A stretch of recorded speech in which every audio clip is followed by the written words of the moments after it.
चलो तो मित्रों चैप्टर नंबर 2 द्रावणों एना जे मेन कॉन्सेप्ट छे ए मेन कॉन्सेप्ट ऊपर आपणे आगळ વધશું बराबर। द्रावण एटले शुं, द्रावणनी लाक्षणिकता कोने कहेवाय ने द्रावणना 9 प्रकार ने ए बधुं तमे बोर्डमां भणी गेला છો એટલે એમાં ખોટો ટાઈમ બગાડવો, ખોટો વ્યર્થ સમય જાય એવું લાગે છે મને। આપણે મેન ઇમ્પોર્ટન્ટ કન્સેપ્ટ ઉપર જાશું કે ભાઈ જી અને નીટમાં આ ચેપ્ટર માંથી જેવા પ્રકારના અત્યાર સુધીમાં પ્રશ્નો પૂછાણા હોય એવા પ્રશ્નોનું નિરાકરણ આપણે કરીએ ને એના બેઝિક કન્સેપ્ટ શીખીએ તો વધારે મજા આવે। તો પહેલામાં પહેલા આપણે લેશું કોલિગેટિવ પ્રોપર્ટીઝ। ओके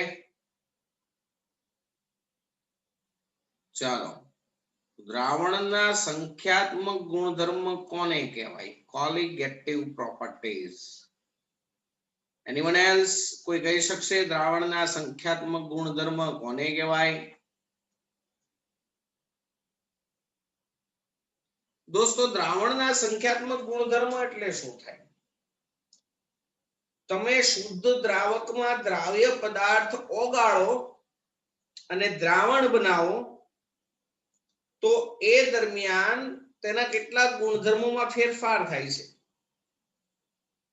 આ જે ગુણધર્મના મૂલ્યમાં ફેરફાર થાય એ દ્રાવણની સાંદ્રતા પર આધાર રાખતા નથી, એમાં રહેલા દ્રાવ્યના પ્રકાર પર આધાર રાખતા નથી, પણ તેમાં રહેલા કુલ ઘટક કણોની સાંદ્રતા ઉપર આધાર રાખે। કુલ ઘટક કણો શબ્દ ઉપર ભાર મૂકું છું, કુલ ઘટક કણોની સાંદ્રતા પર આધાર રાખે છે। આવા ગુણધર્મોને કહેવાય દ્રાવણના સંખ્યાત્મક ગુણધર્મો। બરાબર છે? દ્રાવણના કેટલાક ગુણધર્મોના મૂલ્યો, દ્રાવણના કેટલાક ગુણધર્મના મૂલ્યો દ્રાવણમાંના કુલ દ્રાવ્ય કણોની સંખ્યા પર આધાર રાખે છે। દ્રાવણના કેટલાક ગુણધર્મના મૂલ્યો દ્રાવણમાંના કુલ દ્રાવ્ય કણોની સંખ્યા, યાદ રાખજો દ્રાવ્ય કયો છે એની યાર કાઈ મતલબ નથી, કુલ ઘટક કણોની સંખ્યા, કુલ દ્રાવ્ય કણોની સંખ્યા પર આધાર રાખે છે। આવા ગુણધર્મોને દ્રાવણના સંખ્યાત્મક ગુણધર્મો કહે છે। It is called as colligative properties. તમે મુખ્યત્વે 4 કોલિગેટિવ પ્રોપર્ટી ભણ્યા છો, કોઈને યાદ છે? પહેલી બાષ્પ દબાણમાં થતો શું ઘટાડો। શુદ્ધ દ્રાવકમાં દ્રાવ્ય પદાર્થ ઓગાળીને દ્રાવણ બનાવો તો તેના બાષ્પ દબાણમાં ઘટાડો થાય। दोस्तों कोना बाष्प दबाणमां घटाडो थाय? तो तमे कम्पेरिजन कोनी हारे करो छो? शुद्ध द्रावक साथे। पहेला शुद्ध द्रावकनुं बाष्प दबाण कंईक हशे, हवे तेमे तेमां द्राव्य नाख्यो तो एनुं बाष्प दबाण घटशे, वधु द्राव्य नाखशो तो वधु घटशे। एटले द्राव्यना कुल घटक कणोनी संख्या पर आधार राखे। कुल द्राव्यना घटक कणो वधे एम बाष्प दबाण वधु घटे एटले एने कहेवाय संख्यात्मक गुणधर्म। हवे केम घटे एनी बधी चर्चा हमणां आपणे करशुं। तो संख्यात्मक गुणधर्मोमां एक बाष्प दबाणमां शुं थाय? घटाडो थाय। बीजुं भणशुं उत्कलन बिंदु उन्नयन। उत्कलन बिंदु उन्नयन, उत्कलन बिंदु उन्नयन એટલે વધારો થવો। उत्कलन बिंदुमां થતો વધારો એટલે કે उत्कलन बिंदु उन्नयन। त्रीजुं थाय ठार बिंदु अवनयन। ठार बिंदु अवनयन। અને ચોથું थाय अभिसरण दबाणमां વધારો। अभिसरण દબાણમાં થતો ફેરફાર, અભિસરણ દબાણમાં થતો ફેરફાર, બરાબર છે। આ ચાર તમારે સંખ્યાત્મક ગુણધર્મ આ ચેપ્ટરમાં ભણવાના છે મેઇન, અને પછી ચેપ્ટર પૂરું થઈ જાય, બરાબર છે। તો દોસ્તો તમારે લોકોને એક વસ્તુ ખાસ યાદ રાખવાનું, પ્રશ્ન કેવા પૂછાય, તમને ચાર ઓપ્શન આપ્યા હોય એમ કે આપેલા ચાર પૈકી કોનું બાષ્પ દબાણ સૌથી વધારે છે, અથવા તો કોનું ઠાર બિંદુ સૌથી વધારે છે, અથવા તો કોનું ઉત્કલન બિંદુ સૌથી વધારે છે, કોનું અભિસરણ દબાણ સૌથી વધારે છે, તમને એવું પૂછે તો તમારે આ ચેપ્ટરનો કોઈ પણ સવાલ આ પ્રકારનો હશે ને તમારે એક જ વસ્તુ કરવાની થશે, ઘટક કણોની સંખ્યા શોધવાની, બરાબર। ઘટક કણોની સંખ્યા શોધવાની, ઘટક કણોની સંખ્યા જેમ વધુ, બરાબર, ઘટક કણોની સંખ્યા જેમ વધુ એમ યાદ રાખજો, એમ દ્રાવણનું બાષ્પ દબાણ શું થાય, ઘટે, એટલે બાષ્પ દબાણ ઓછું। જે દ્રાવણમાં ઘટક કણો વધારે હશે એનું બાષ્પ દબાણ ઓછું હશે। ઉત્કલન બિંદુ ઉન્નયન થાય, ઉત્કલન બિંદુ વધે એટલે એનું ઉત્કલન બિંદુ કેવું હોય, વધુ। જે દ્રાવણમાં ઘટક કણોની સંખ્યા વધુ એનું ઠાર બિંદુ ઓછું, ઠાર બિંદુ ઓછું, અને જે દ્રાવણમાં ઘટક કણોની સંખ્યા વધુ એનું અભિસરણ દબાણ વધુ, અભિસરણ દબાણ વધુ।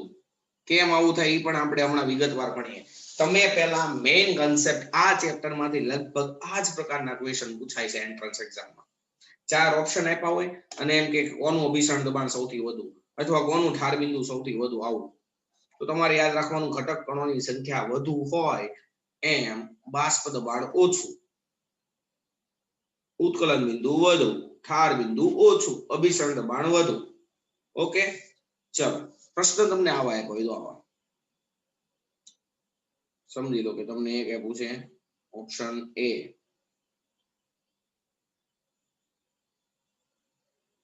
એક મોલલ NaCl, ઓપ્શન બી એક મોલલ યુરિયા, ઓપ્શન સી એક મોલલ K2SO4 અને ઓપ્શન ડી એક મોલલ Na3PO4, બરાબર છે। તો દોસ્તો તમે જો ઘટક કણોની દ્રાવણમાં રહેલા દ્રાવ્યની સાંદ્રતા લો, દ્રાવણની સાંદ્રતા લો તો દ્રાવણની તો બધાની સાંદ્રતા એક સરખી છે,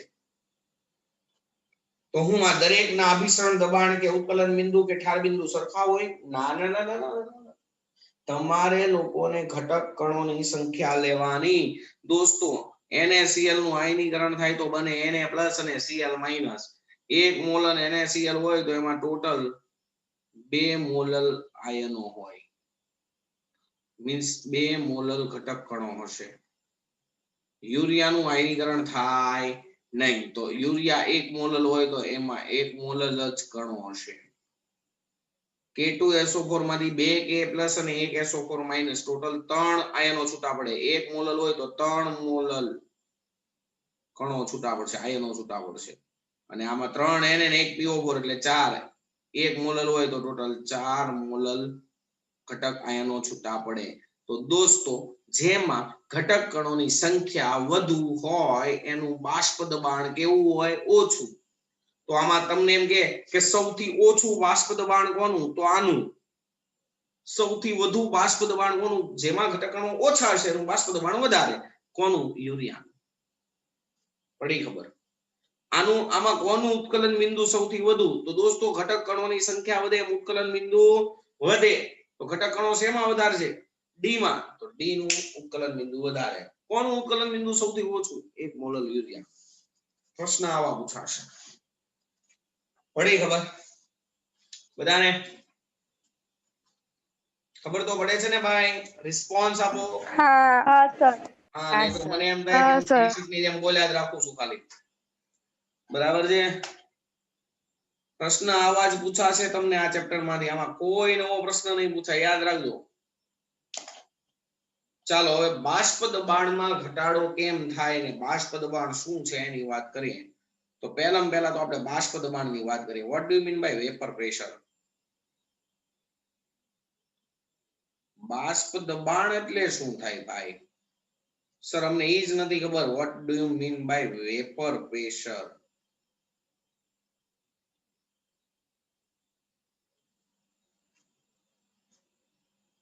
બાષ્પ દબાણ એટલે શું થાય? તો પહેલા તો બાષ્પ દબાણ એવા જ પદાર્થ માટે લાગુ પડે કે જે વોલેટાઇલ સબસ્ટન્સ હોય, બાષ્પશીલ સબસ્ટન્સ હોય, જે પદાર્થમાંથી બાષ્પ બને, જે પદાર્થમાંથી બાષ્પ બને એનું જ બાષ્પ દબાણ હોય. ગમે એ પદાર્થનું બાષ્પ દબાણ હોય નહીં. સમજી લો કે પાણીમાંથી બાષ્પ બને, ઓબ્વિયસલી બને. તો પાણી માટે બાષ્પ દબાણ એટલે શું થાય? તો સમજો કે આ એક પાત્ર મેં લીધું, એ પાત્રમાં પાણી ભરી દીધું મેં. હવે અહીંયા હું અચળ તાપમાને ગરમી આપું છું, બરાબર છે? અચળ તાપમાને ગરમી આપું છું. આ પાત્રને હું બંધ કરી દઉં છું, પાત્ર બંધ છે. તો અચળ તાપમાને ગરમી આપીશું તો એક સમય એવો આવશે કે આ પાણીમાંથી શું બનશે? શું બનશે? વરાળ. વરાળ. પણ પાત્ર કેવું છે? પાત્ર કેવું છે? બંધ. એટલે આ વરાળ પાત્રને છોડીને છટકી જઈ શકશે? છટકી જઈ શકશે? નહીં. ના. નહીં જઈ શકે ને. તો શું થશે? તાપમાન અચળ છે. અહીંયા જે વરાળના કણો ભેગા થયા, આ પાણીમાંથી વરાળ બનવાની ક્રિયા છે, એને કહેવાય શું?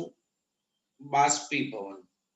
એટલે શરૂઆતમાં અહીંયા બાષ્પ બનશે અને બાષ્પના કારણે દબાણ ઉત્પન્ન થશે. એટલે શરૂઆતમાં અહીંયા દબાણ વધતું જાય. વધતું જાય કે નહીં વધતું જાય? વધતું જાય કે નહીં વધતું જાય? વધે. વધે. વધે. ઓકે. હવે પાત્ર તો બંધ છે, એટલે એક સમય એવો આવશે આ વરાળના કણો છે એ ઠરશે અને પાછા ભેગા થશે. ભેગા થઈને ઠરીને પાછું શું બનાવશે? પાણી. પાણી. તો એ શું થયું? એ શું થયું? વાયુમાંથી પ્રવાહી એટલે પ્રવાહીકરણ. તો હવે બે ક્રિયા ચાલુ થાય. એક કઈ હતી? બાષ્પીભવન. બીજી કઈ છે? પ્રવાહીકરણ. જ્યારે આ બે ક્રિયાનો વેગ સમાન થાય, જ્યારે બાષ્પીભવન અને પ્રવાહીકરણ બંને ક્રિયાનો વેગ સમાન થાય, ત્યારે હવે અહીંયા બાષ્પનો જથ્થો કેવો રહે? અચળ. કારણ કે જેટલી બાષ્પ બનશે એટલી પાછી શું બની જાહે?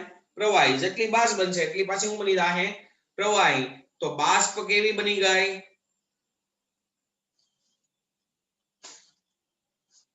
બાષ્પનો જથ્થો કેવો થઈ ગયો? અચળ. તો એ બાષ્પના કારણે ઉત્પન્ન થતું દબાણ કેવું થઈ ગયું? અચળ. એને કહેવાય આ પ્રવાહીનું બાષ્પ દબાણ. ખબર પડી બાષ્પ દબાણ એટલે શું થાય? કોઈ પ્રવાહીમાંથી બાષ્પ બને છે, બાષ્પમાંથી પાછું પ્રવાહી બને છે. હવે જ્યારે પ્રવાહી ઉપર બાષ્પનો જથ્થો અચળ થઈ જાય ત્યારે એના કારણે ઉદ્ભવતું દબાણ અચળ થઈ જાય. એને કહેવાય તે પ્રવાહીનું બાષ્પ દબાણ. ઓકે. તો હું એમ કહું કે બંધ પાત્રમાં રાખેલ પ્રવાહી પર ક્યારે? તો કે અચળ તાપમાને બાષ્પીભવન અને પ્રવાહીકરણની ક્રિયાનો દર સમાન થાય ત્યારે પ્રવાહીની સપાટી પર બાષ્પનો જથ્થો કેવો બને છે? અચળ બને છે. આથી બાષ્પ દ્વારા ઉત્પન્ન થતું દબાણ પણ કેવું બને છે? અચળ બને છે. જેને તે પ્રવાહીનું શું કહેવાય? બાષ્પ દબાણ કહે છે. જેને તે પ્રવાહીનું શું કહેવાય? બાષ્પ દબાણ કહે છે. પડી ખબર? હવે આપણે વાત કરીએ હમણાં યાદ કરો. સંખ્યાત્મક ગુણધર્મમાં પહેલો જ ગુણધર્મ કે દ્રાવણમાં દ્રાવ્ય પદાર્થ ઓગાળવામાં આવે એમ બાષ્પ દબાણમાં શું થાય? ઘટાડો. કેમ ઘટાડો થાય? જો કેમ ઘટાડો થાય તો પહેલા શું હતું? એક પાત્ર હતું. અરે યાર, પહેલા શું હતું? તો કે એક પાત્ર હતું. આવી રીતે એક પાત્ર હતું. અહીંયા પાણી હતું, બરાબર ને? આ બધા કોના કણ હતા? દ્રાવકના કણ. સપાટી ઉપર બધા જ કોના કણ હતા? બધા જ કોના કણ હતા? બધા જ કોના કણ હતા? દ્રાવકના. બાષ્પશીલ દ્રાવક. આ બધા કણો છે એનું શું બની શકતું હતું? વરાળ બની શકતી હતી. એટલે હવે અહીંયા આમ જુઓ, હવે તમે દ્રાવ્ય પદાર્થ નાખો તો કોઈક જગ્યાએ શું આવી જશે? કોઈક જગ્યાએ શું આવી જશે? આ પીળું છે એ શું છે? દ્રાવ્ય પદાર્થના ઘટક. હા, તો હવે પહેલા એકમ કદ દીઠ બાષ્પીભવન પામતા કણોની સંખ્યા કેવી હતી? પહેલા દ્રાવકના કણો બાષ્પીભવન પામતા હતા. દ્રાવ્ય છે એ અબાષ્પશીલ છે, સમજો. તો પહેલા અહીંયા એકમ કદ દીઠ બાષ્પમાં રૂપાંતરણ પામી શકે એવા અણુની સંખ્યા કેવી હતી? પહેલા વધારે. હવે તમે શું નાખો? દ્રાવ્ય. તો સપાટી ઉપર બાષ્પીભવન પામવાના કણોની સંખ્યામાં શું થયો? ઘટાડો થયો. તો બાષ્પ કેવી બનશે? હવે દ્રાવણ બન્યું ત્યારે બાષ્પ કેવી બનશે? જો બાષ્પ જ ઓછી બને તો બાષ્પના કારણે ઉત્પન્ન થતું બાષ્પ દબાણ પણ કેવું હોય? ઓછું. ખબર પડી? તો શુદ્ધ દ્રાવકમાં દ્રાવ્ય પદાર્થ ઓગાળીને શું બનાવવામાં આવે? દ્રાવણ. શુદ્ધ પદાર્થમાં શુદ્ધ બાષ્પશીલ દ્રાવકમાં દ્રાવ્ય પદાર્થ ઓગાળીને શું બનાવવામાં આવે? દ્રાવણ બનાવવામાં આવે. તો તેના એટલે દ્રાવણના બાષ્પ દબાણમાં શું થાય? ઘટાડો થાય. કોની સાપેક્ષે? પહેલા ખાલી શું હતું? પહેલા ખાલી શું હતું? દ્રાવક. તો એની સાપેક્ષે જ હોય ને. દ્રાવકમાં પહેલા બાષ્પ દબાણ વધુ હતું, હવે દ્રાવણ બન્યું તો બાષ્પ દબાણમાં શું થયું? ઘટાડો. કારણ શું? તો બે કારણ લેવાય. એક તો દ્રાવણ ક્યારે બને ભાઈ? દ્રાવણ ક્યારે બને? દ્રાવ્ય અને દ્રાવકના ઘટક કણો વચ્ચે પ્રબળ આકર્ષક ક્રિયા થતી હોય ત્યારે દ્રાવણ બને ને. એટલે પહેલી વાત તો ઈ કે આ જે દ્રાવ્યના કણો છે એ આ દ્રાવકના કણોને પોતાની પાસે શું કરી રાખશે? ખેંચી રાખશે. એટલે પહેલા જેટલા સરળતાથી મુક્ત થતા હતા એટલા સરળતાથી મુક્ત થશે નહીં. બરાબર ને? અને બીજી વાત કે એકમ કદની સપાટી ઉપર હવે દ્રાવકના કણોની સંખ્યા શું થઈ ગયું? ઘટાડો. એટલે બે વસ્તુ થાય. કઈ કઈ? તો કે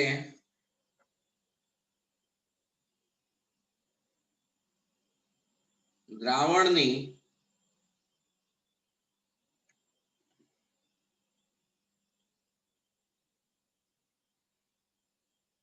સપાટી પર દ્રાવ્યના કણો આવવાથી એકમ કદ દીઠ બાષ્પમાં ફેરવાતા દ્રાવકના કણોની સંખ્યા ઘટે. કેમ? તો કે પહેલા અહીંયા આ સપાટી ઉપર બધા કોના કણ હતા? દ્રાવકના. હવે દ્રાવણ બન્યું હોય ત્યારે અમુક અમુક શું આવી જાય અહીંયા? દ્રાવ્યના કણો. ખબર પડી? બીજી વાત, દ્રાવ્યના ઘટક કણો દ્રાવકના કણોને પ્રબળતાથી શું કરી રાખશે? જકડી રાખે, જેથી બાષ્પ બનવાની ક્રિયા શું થાય? બાષ્પ બનવાની ક્રિયા શું થાય? ઘટી જાય. બાષ્પ બનવાની ક્રિયા ઘટે તો બાષ્પ ઓછી બને તો બાષ્પ દબાણ ઘટે. એની પ્રોબ્લેમ? ચાલો 2 મિનિટ પછી પાછા બધા જોઈન થશે. ઓકે, એટલું લઈ લો બધા.